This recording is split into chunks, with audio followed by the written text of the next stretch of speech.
El Ministerio Apostólico de Enseñanza y Predicación Rema Internacional presenta hoy al Reverendo Fernando García Sotomayor con la proclamación de las buenas nuevas de Dios para tu vida. El mensaje de ayer, el mensaje de hoy y el mensaje para la eternidad a los que tienen hambre y sed de la palabra de Dios. Un querigma de Dios para el que oiga, el que tiene oídos para oír.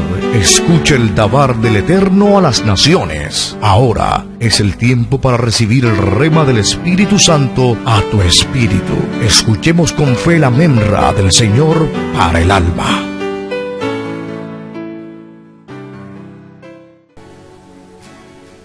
Dice la palabra de Dios en el libro de los Hechos de los Apóstoles, el capítulo 16. Vamos a leer desde el versículo 11 en adelante. Leo la Sagrada Escritura, la palabra de Dios, en el nombre del Padre, y del Hijo, y del Espíritu Santo. Zarpando pues de Troas, vinimos con rumbo directo a Samotracia, y el día siguiente a Neápolis, y de allí a Filipos, que es la primera ciudad de la provincia de Macedonia, y una colonia. Y estuvimos en aquella ciudad algunos días. Y un día de reposo salimos fuera de la puerta, junto al río, donde solía hacerse la oración. Y sentándonos, hablamos a las mujeres que se habían reunido. Entonces una mujer llamada Lidia, vendedora de púrpura de la ciudad de Tiatira, que adoraba a Dios, estaba oyendo. Y el Señor abrió el corazón de ella para que estuviese atenta a lo que Pablo decía. Y cuando fue bautizada y su familia, nos rogó diciendo: si habéis juzgado que yo sea fiel al Señor, entrad en mi casa y posad. Y nos obligó a quedarnos. Dios nos bendiga por esta palabra preciosa. El título de esta disertación: el Espíritu que abre el corazón. Era el segundo viaje misionero del apóstol Pablo. Las Escrituras revelan que este gran misionero, el apóstol Pablo, el apóstol a los gentiles, realizó por lo menos 3 viajes misioneros. El cuarto viaje que el apóstol realizó no lo hizo en calidad de misionero, sino en calidad de reo político, y rumbo a la ciudad de Roma para enfrentar a un juicio y por supuesto iba a ser juzgado directamente por el César de Roma. Así es que en este viaje misionero Pablo tenía un designio, era el segundo, y tenía diseñado visitar varias ciudades, pero había algo en el designio de Dios que el apóstol aún no conocía. Él tenía planes de ir a otras regiones, pero el Espíritu Santo le guió hacia esta zona. Y el hombre era un hombre sujeto al Espíritu. Él era un hombre que se guiaba por el Espíritu, un hombre que hacía evangelismo en el poder del Espíritu Santo. El hombre se dejó guiar por el Espíritu, obedeció a una visión, a una dirección que el Espíritu le dio, y entonces navegó rumbo a la ciudad de Filipos. En su ruta, el Espíritu dirige al apóstol a esta ciudad. Estando en el lugar de reunión, el Espíritu Santo, mientras Pablo predicaba, abrió el corazón de una mujer que podemos decir era una millonaria comerciante. Lidia era vendedora de púrpura, y estas telas que se teñían con púrpura no eran telas baratas, eran telas costosísimas. Y esta mujer, un detalle más, ella no era de Filipos, ella era de Tiatira. Para llegar de Tiatira a Filipos había que tener unos buenos pesos, por lo menos para el viaje. Y para comerciar con estas telas se necesitaba tener ciertos recursos económicos. Cualquier modista por allí no tenía para hacer esto. Así es que esta mujer, Lidia, era una millonaria comerciante de las telas, una especie de diseñadora textil, una especie de digamos, nuestra famosa diseñadora colombiana Silvia Cherasi, esta barranquillera que ha llevado a Colombia a las grandes pasarelas internacionales con sus telas, con sus diseños de moda. Lidia era una mujer que estaba más o menos en el mismo estatus que esta famosa diseñadora colombiana y no era cualquier persona realmente. Esta mujer estaba allí en el momento en que estaban reunidos al momento de la oración. Parece que no había sinagoga en esta ciudad y se reunían a las orillas de un río, el río Licos. El Espíritu Santo es quien abre el corazón del pecador para llevarlo a Cristo, el Rey. Y es el Espíritu quien toca a esta mujer. Esto es interesante porque mucha gente cree que el Espíritu Santo no es una persona, sino que el Espíritu Santo es una fuerza activa, un poder dinámico, una especie de emanación o una especie de eón de Dios. Quienes piensan esto niegan la personalidad y obviamente la deidad del Espíritu Santo. Ellos obviamente no son trinitarios. Ellos no creen como tú y como yo, que creemos que Dios es Padre, Dios es Hijo, Dios es Espíritu Santo. Hay una unidad sustancial, hay una unidad en cuanto a la naturaleza, pero hay diversidad de personas. Ellos no creen a la manera como nosotros creemos. Ellos creen que el Espíritu Santo es un poder dinámico, una fuerza activa, una emanación de Dios. Pero vemos aquí en este pasaje que el Espíritu abre el corazón de Lidia, al igual que abre el corazón de cualquier pecador para llevarlo a Cristo y que éste pueda confesar a Jesucristo como el Rey de su vida. Esto no lo hace un poder dinámico. Esto no lo hace una fuerza activa. Esto lo hace una persona. Esto ocurrió hace unos 2000 años en Europa.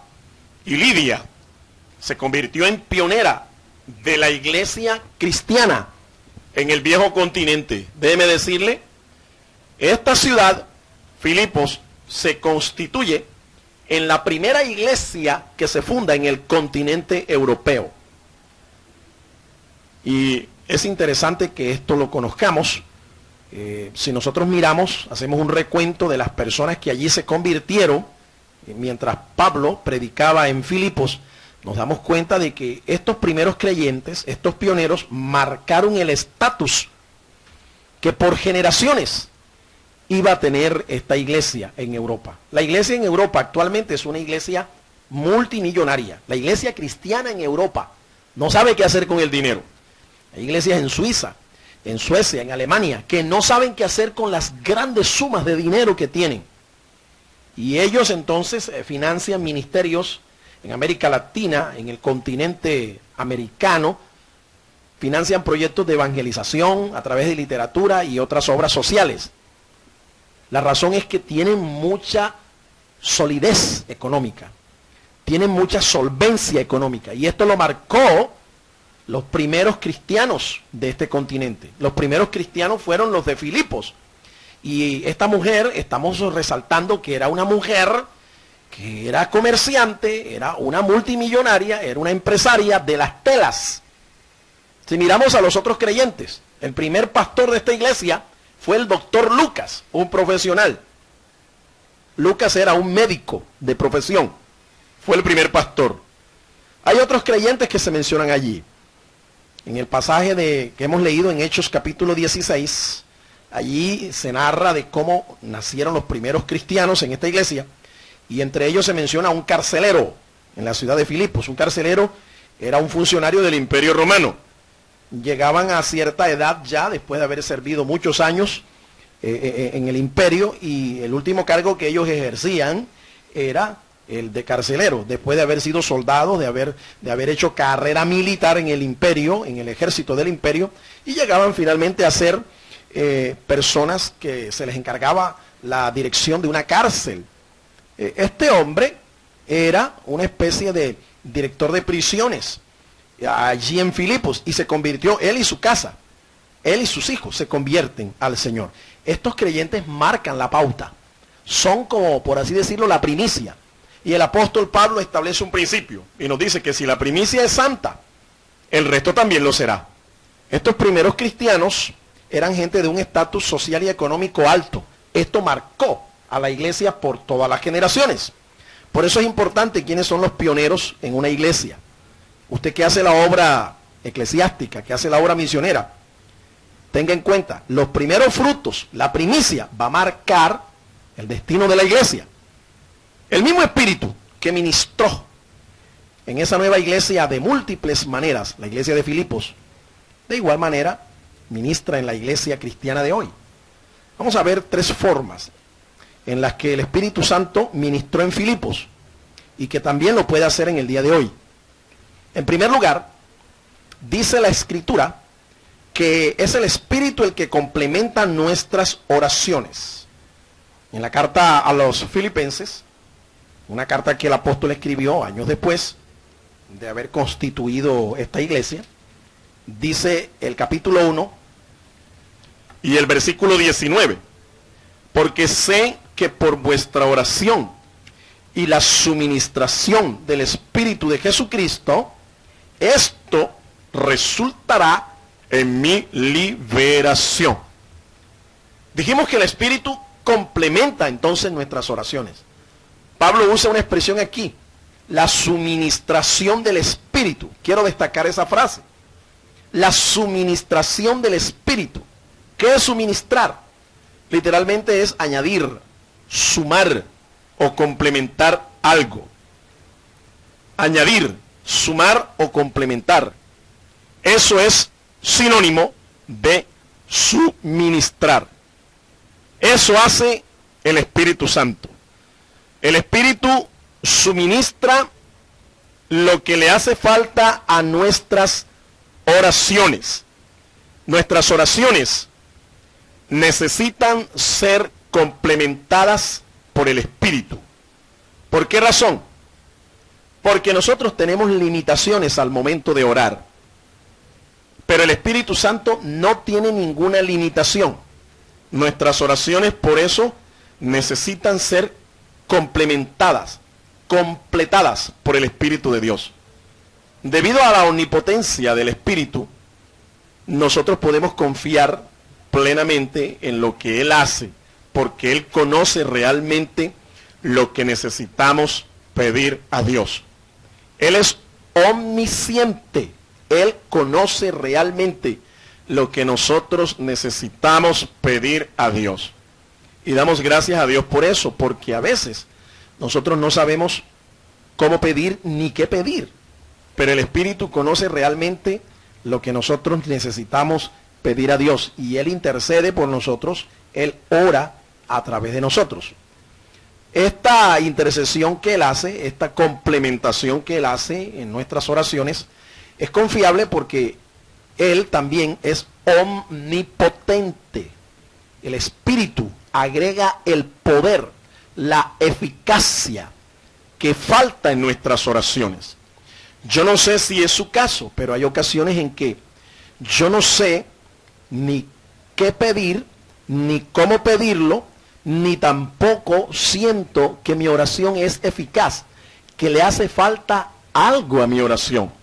Es allí entonces donde yo clamo al Señor para que el Espíritu interceda por mí con su omnisciencia y con su poder, con su omnipotencia, para que mi oración tenga el poder, tenga la eficacia, tenga lo que verdaderamente o lleve o pida al Padre lo que realmente yo necesito de parte de mi Dios.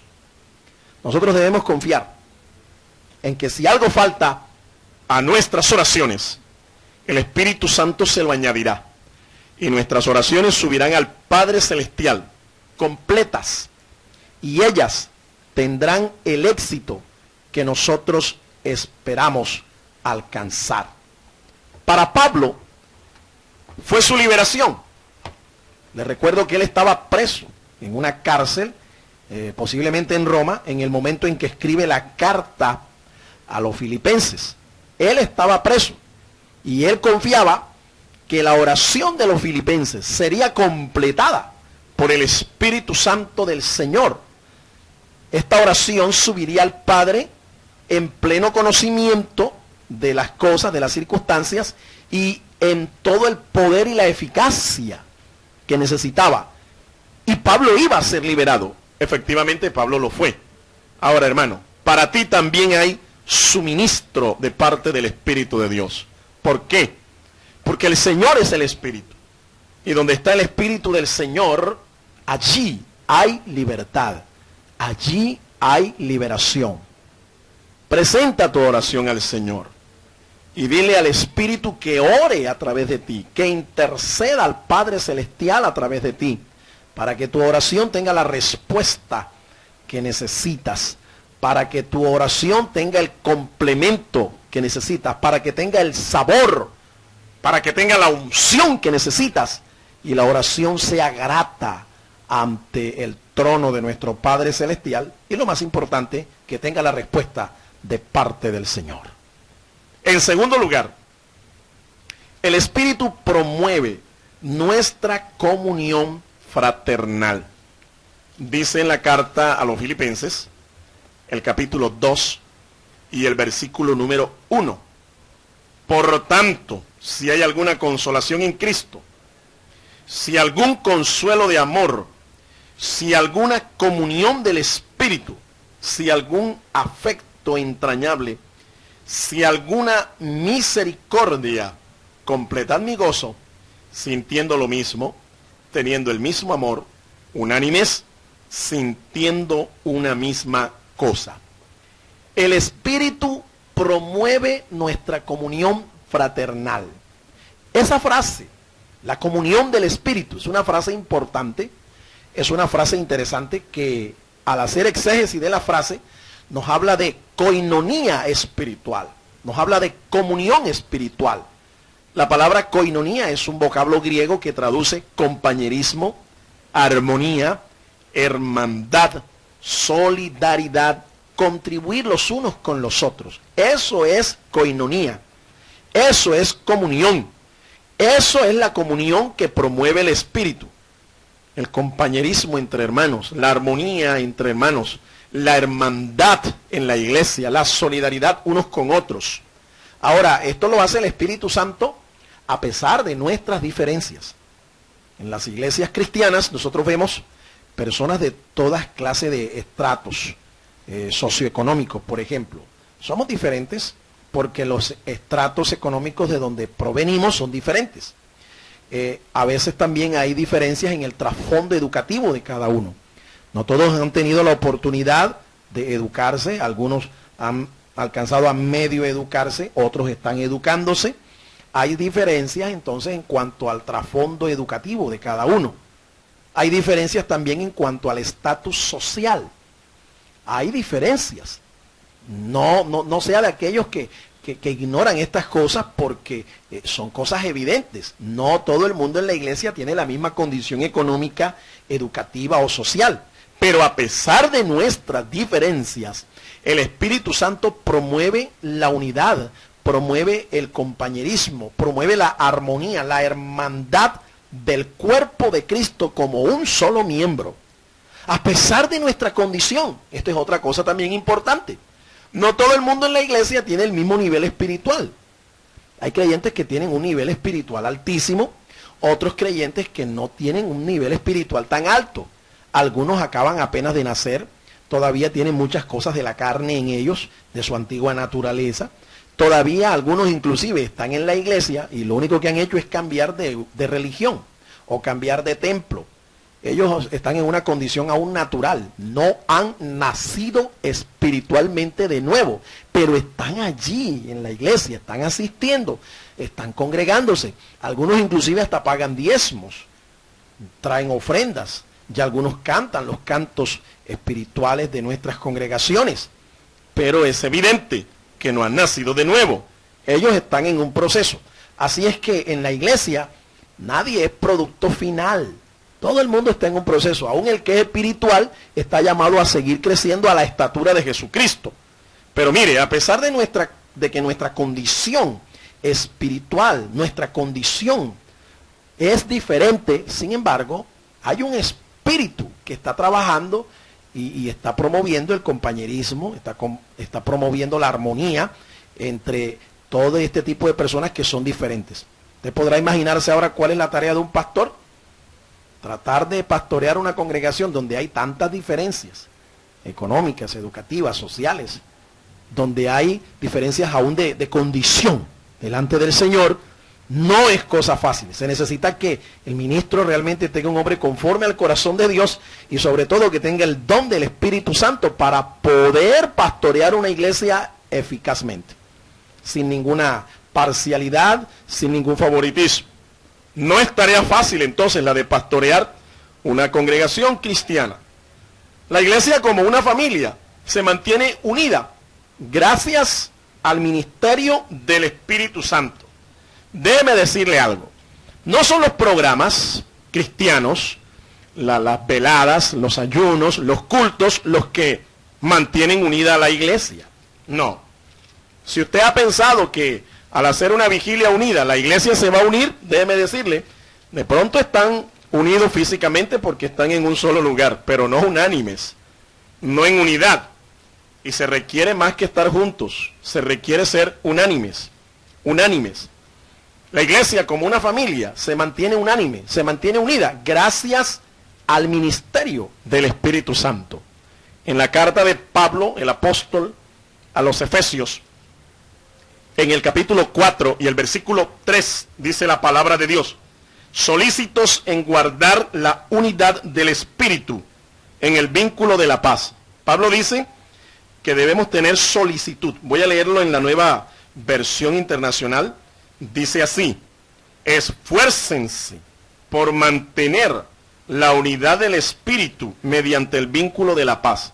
Tenemos que esforzarnos como familia cristiana para mantener la unidad. Nosotros no estamos llamados a construir o a promover la unidad. No. Eso es tarea del Espíritu Santo. Una tarea, por cierto, colosal. Estamos llamados es a mantener la unidad del Espíritu, que es una cosa diferente. A guardar la unidad del Espíritu.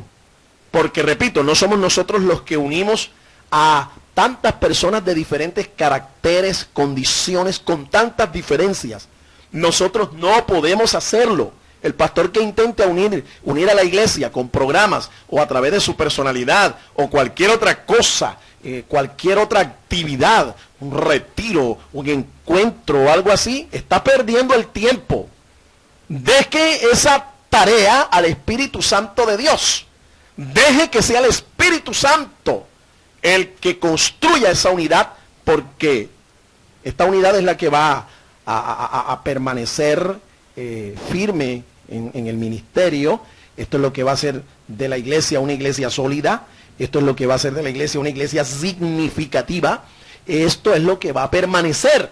Pero cuando la iglesia se mantiene unida es a través de programas, a través de actividades ministeriales o eclesiásticas. Pueda que esté unida por un tiempo, pero generalmente no está unánime. Y usted, repito, puede tener gente unida, pero no unánime. Y en el Señor se requieren las dos cosas. Se requiere que haya unidad, que estemos juntos, pero que también seamos unánimes.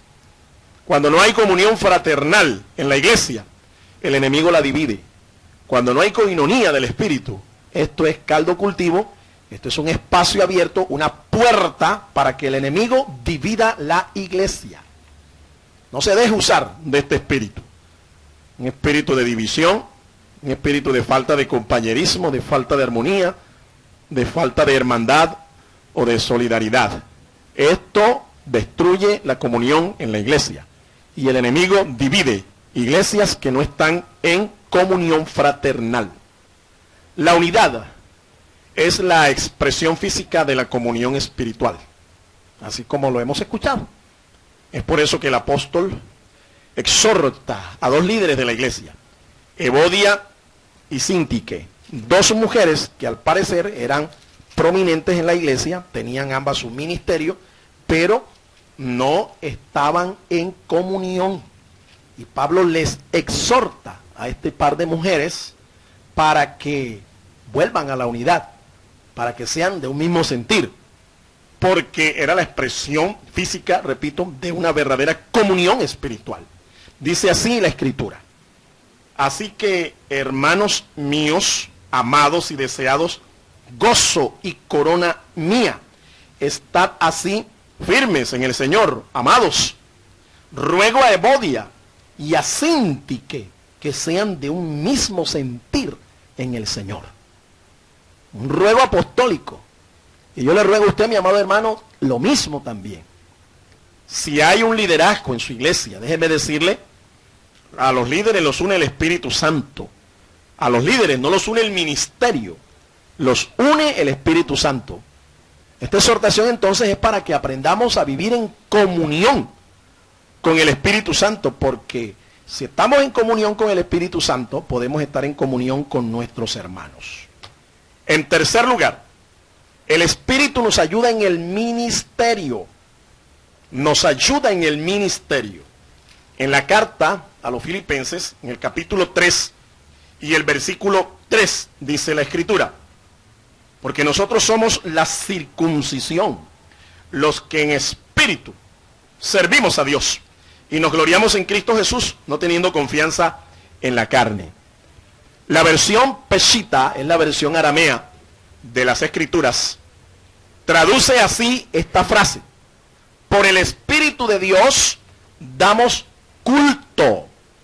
Por el Espíritu de Dios damos culto. Filipenses 3:3. Esto es interesante, mi estimado hermano. Los que en espíritu servimos a Dios, los que por el Espíritu de Dios damos culto. El Espíritu nos ayuda a nosotros en el ministerio. Nosotros hemos sido creados para rendir adoración a Dios por medio del Espíritu Santo.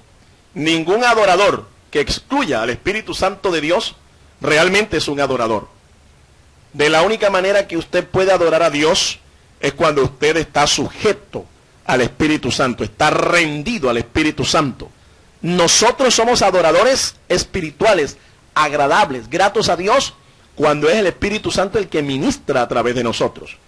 Sin la participación del Espíritu en nuestro ministerio, sería imposible agradar a Dios. Sería como ofrecer fuego extraño a Dios. Un pastor en una ocasión me preguntó que qué significaba esto de ofrecer fuego extraño al Señor. Ofrecer fuego extraño al Señor es ofrecer a Dios adoración, le respondí yo. Ofrecer adoración a Dios no a través del Espíritu, sino a través de nuestras propias expresiones humanas o culturales, o aún de nuestra propia idiosincrasia. Aunque la cultura es propia, es autóctona a cada región, y podemos adorar a Dios, sin embargo, no todo lo que es de la cultura nuestra, no todo lo que hace parte de nuestro folclore sirve como medio para expresar nuestra adoración a Dios. Voy a aclarárselo. En todas las culturas, las idiosincrasias de los pueblos, el folclore de los pueblos, hay elementos que pueden ser tomados como medios para ofrecer adoración a Dios. Pero no todo lo que es folclore sirve para adorar a Dios. En Israel había una danza que era cultural y había una danza que era sagrada. Empecemos por allí. No todo movimiento de la danza, no todo movimiento del cuerpo sirve para glorificar a Dios, porque no está dentro del ámbito de lo sagrado. Ahora, ¿qué diremos de la música? ¿Qué diremos de los ritmos propios de cada pueblo? Déjeme decirle, no toda música sirve realmente para adorar a Dios. No es toda la música. Esta música se tiene que santificar, y esta música tiene que hacerse en ritmos que realmente despierten la adoración, despierten en la gente sensibilidad e inclinen su corazón y su espíritu hacia Dios. Todo músico sabe que hay una escala cromática que propende a la gente, provoca a la gente ciertas reacciones físicas, ciertas reacciones emocionales. Así como hay música que estimula al hombre para adorar en espíritu y en verdad a Dios, también hay música que estimula la carne para adorar a los demonios, para adorar a Satanás. Así es que, por eso es que es importante que el Espíritu Santo participe de nuestro ministerio, porque sin Él no podríamos agradar a Dios. El Espíritu Santo nos ayuda en la adoración, con sus dones y con su unción. Sin los dones del Espíritu y sin la unción del Espíritu, nosotros seríamos profesionales, tal vez, en el púlpito, pero no adoradores. Cantores, pero no ministros. Desde ya le digo entonces y le aclaro que no todo cantor es un ministro. Sí se requiere que todo ministro que dirija un servicio sea un buen cantor, que tenga capacidad y que tenga habilidad natural y sobrenatural para cantar. Pero el hecho de que cante no lo hace un ministro. Así es que corrija estas actitudes. El Espíritu Santo anhela que nosotros entreguemos nuestros cuerpos como un sacrificio vivo para usarnos con poder. Ese fue el ruego del apóstol Pablo cuando escribió a los romanos en el capítulo 12 y el versículo 1. Dice el apóstol: así que, hermanos, os ruego por las misericordias de Dios que presentéis vuestros cuerpos en sacrificio vivo, santo, agradable a Dios, que es vuestro culto racional, vuestro culto espiritual. Escuche cómo dice la versión internacional. Por lo tanto, hermanos, tomando en cuenta la misericordia de Dios, les ruego que cada uno de ustedes en adoración espiritual ofrezca su cuerpo como sacrificio vivo, santo y agradable a Dios. Él anhela que entreguemos nuestros cuerpos como un sacrificio vivo para usarnos con poder. Y quiero concluir en esta hora. El Espíritu Santo definitivamente es el mejor adorador. Es el mejor adorador. Por eso es que el Señor dijo que Él buscaba adoradores que le adoraran en espíritu y en verdad. Hermano, ¿sientes que a tus oraciones les falta algo y no sabes qué es? O mi hermano, ¿cómo está tu comunión con la iglesia? ¿Estás ministrando a Dios en un liderazgo y no ves los resultados? Es indispensable que nuestras oraciones sean complementadas por el Espíritu Santo. Es necesario que colaboremos con la obra de armonizar la iglesia que hace el Espíritu Santo y que hace que la iglesia se fortalezca. Es necesario que nos asociemos con el Espíritu Santo en el servicio a Dios, en el culto a Dios. Probablemente tú eres un ministro del culto, tú eres un ministro del altar. Déjeme decirle que su mejor ayudador no es un libro de teología del culto, no es un diccionario bíblico, no. Tu mejor ayudador allí mientras estás en el altar es el Espíritu Santo de Dios. Por eso es que tienes que cuidar tu comunión con el Espíritu Santo, ser un socio del Espíritu Santo en el servicio a Dios, en el culto a Dios, en la adoración a Dios. Yo conozco iglesias que invitan al Espíritu Santo cuando comienza el culto y oran: ven Espíritu, ven, toma control, Señor, ministranos. ¿Y sabes qué? El Espíritu Santo se entusiasma. Recuerda, Él es una persona.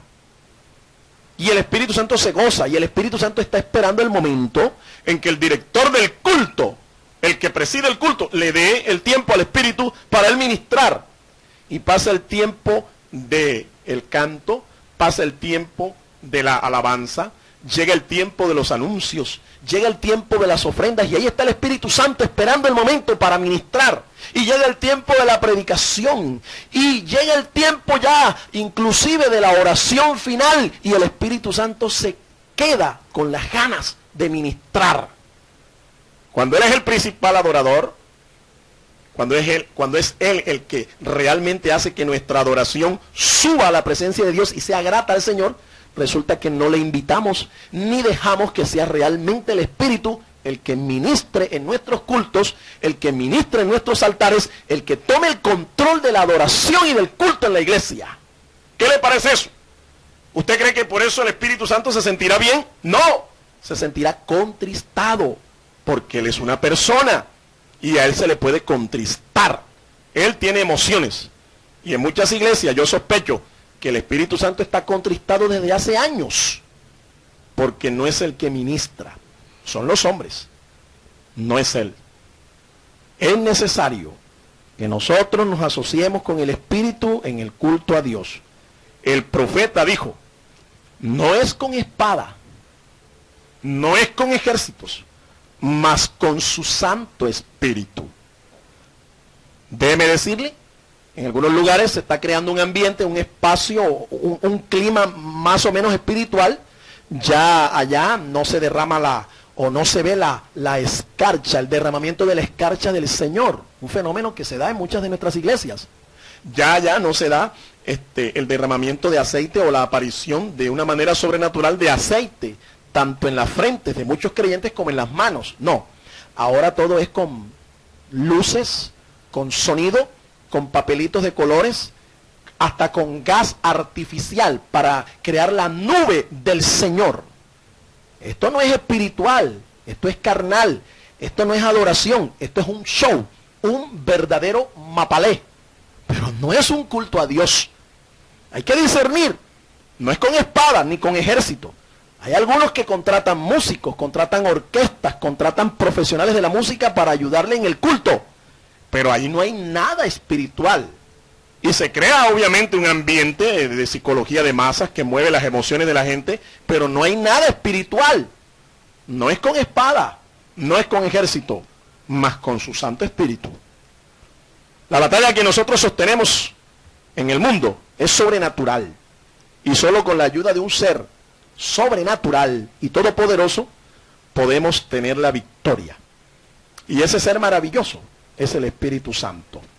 El Espíritu que abre el corazón. Deja que Él toque tu corazón ahora. Deja que Él entre a tu corazón, así como lo hizo con Lidia. Y Lidia pudo confesar a Jesucristo como el Señor. Para que tus oraciones, para que tu comunión con la iglesia y para que tu liderazgo, tu ministerio en el Señor sea efectivo. Deja que sea Él el que controle tu vida. Deja que sea Él el que reine en tu corazón. Y verás entonces realmente que la vida cristiana es una vida gloriosa. Es una vida que vale la pena vivirla. Un verdadero estilo de vida en espíritu y en verdad. El Ministerio Apostólico Rema Internacional pone a disposición esta predicación. Ofrecemos ministración a simposios, seminarios, campañas evangelísticas, educación globalizada sana y de carácter interdenominacional. Escríbanos a ministerioremainternacional@gmail.com o llámenos al celular 316-270-7181.